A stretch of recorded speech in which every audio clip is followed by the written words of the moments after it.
Welcome.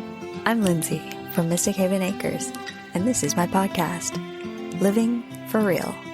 Thanks for joining me. I'm here to share my experiences as someone who never quite fit in and shed some light on life's simple and not so simple things. A single mama, born and raised in the GTA, now living a peaceful, rural, homesteading life with my kids and critters.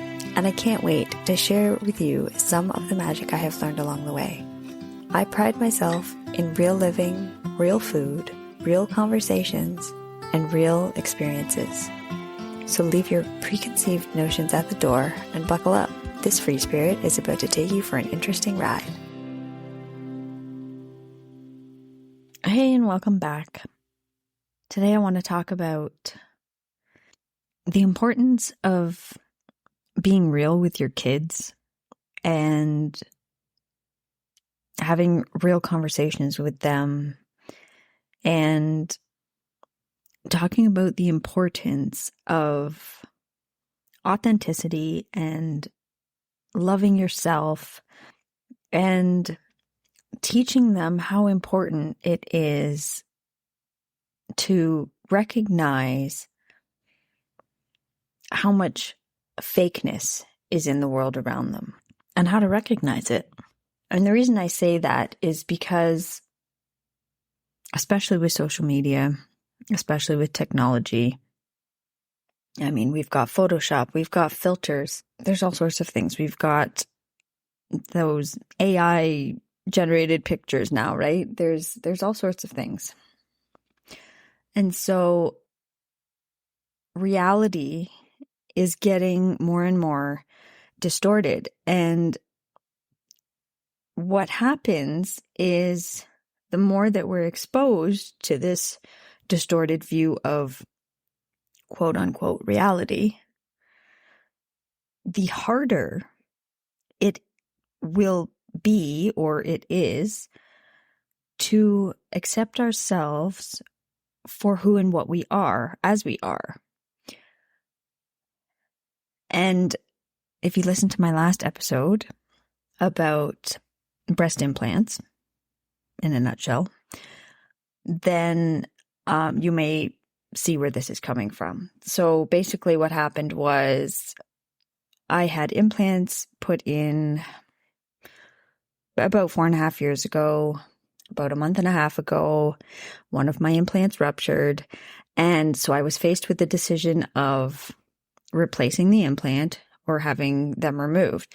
And I had been considering removing them for a couple of years, even though they hadn't been there very long. I just basically came to the realization that I wasn't happy being fake.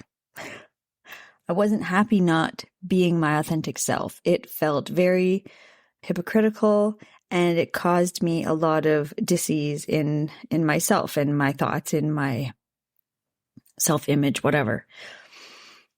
So anyways, so I've got my explant surgery scheduled now, and I booked my flights the other night.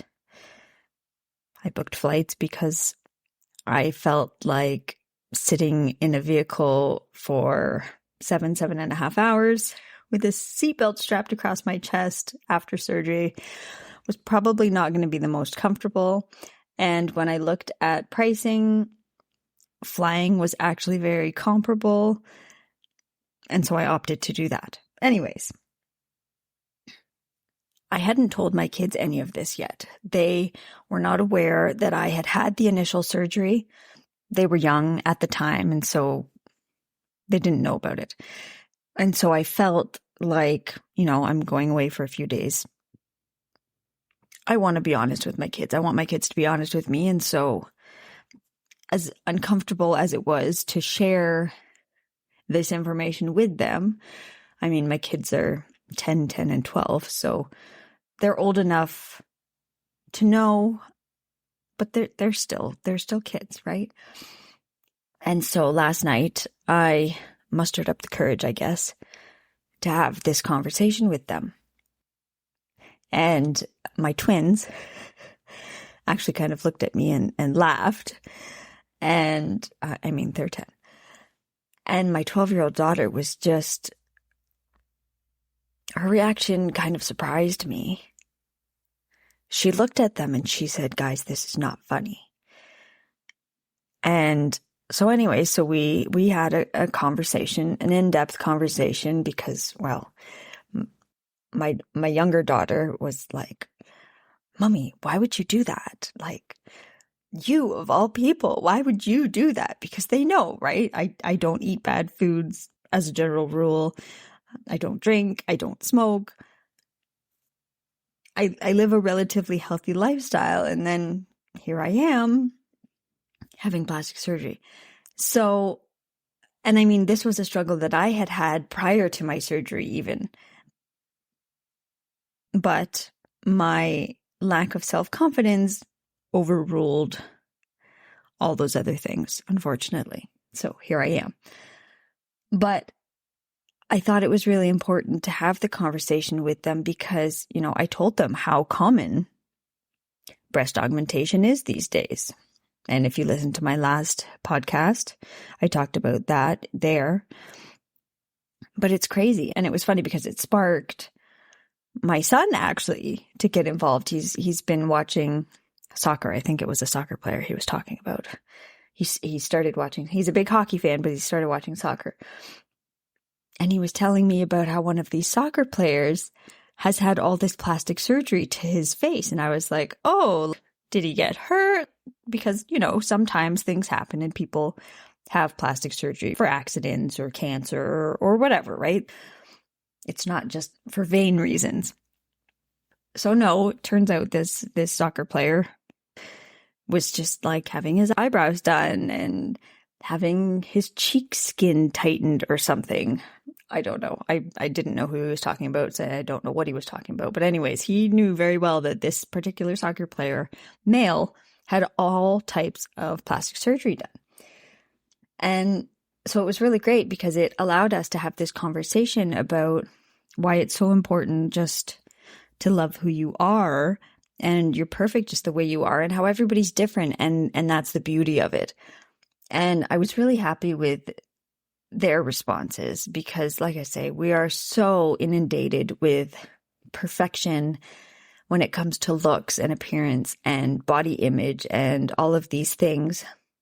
So far, they haven't been overly influenced, you know, and this conversation not only sparked plastic surgery conversations and things like that, but my daughter actually told me that one of her friends thought she was fat and had stopped eating and then got sick. And so, you know, we branched into that discussion about eating disorders. And again, that's all related to body image and self-love and self-acceptance. So it was really great. It was a tough conversation for me to have with my kids, simply because I'm embarrassed about it. Not that, I don't know, maybe I shouldn't be embarrassed about it, but, you know, you feel like a fraud. I felt like a fraud. But it was important for my kids to know. You know, I could have gone and had the surgery and just left the details out and just left it at that, and they probably wouldn't have been any of the wiser. So I could have done that. But I felt that it was a very important conversation. It was a very important lesson for them to have. Because the last thing I want is for them to grow up and feel like I felt and feel like they need to alter themselves. To feel like if they altered themselves, they would be happier. So we had the conversation, and I'm glad we did, as hard as it was. And even though my kids laughed at me about it. But yeah, I think it's important to be open with children. I feel that being said, your delivery and your information needs to be age appropriate, right? And not only just age appropriate, but developmentally appropriate for your child, because every child develops at a different rate. Every person develops, learns, whatever, at a different rate. And so it's not so much age appropriateness. But these conversations should be had. Because how can we learn from our mistakes, and how can they learn from our mistakes if we don't share them with our children?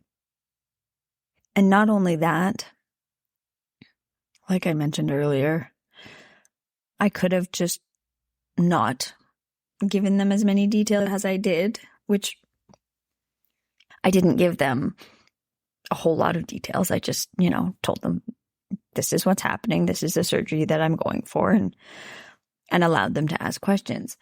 But what I'm saying is, I could have just said I was going for surgery and held back that information. And of course, that probably would have broken down our family trust, right?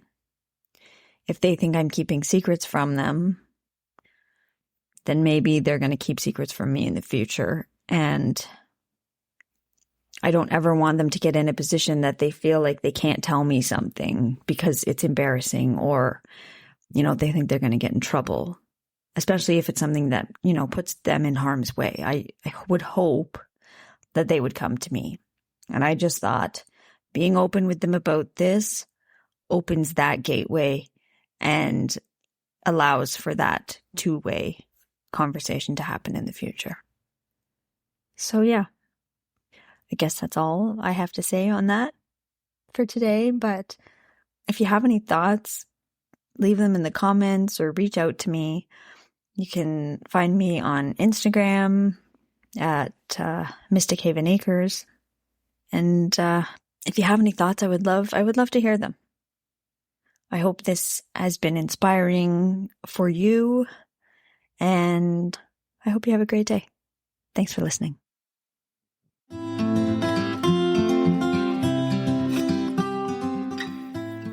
Thanks so much for listening in today.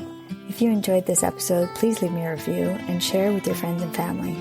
Be sure to hit that subscribe button so you don't miss upcoming episodes. And thanks again. We'll see you next time. Bye for now.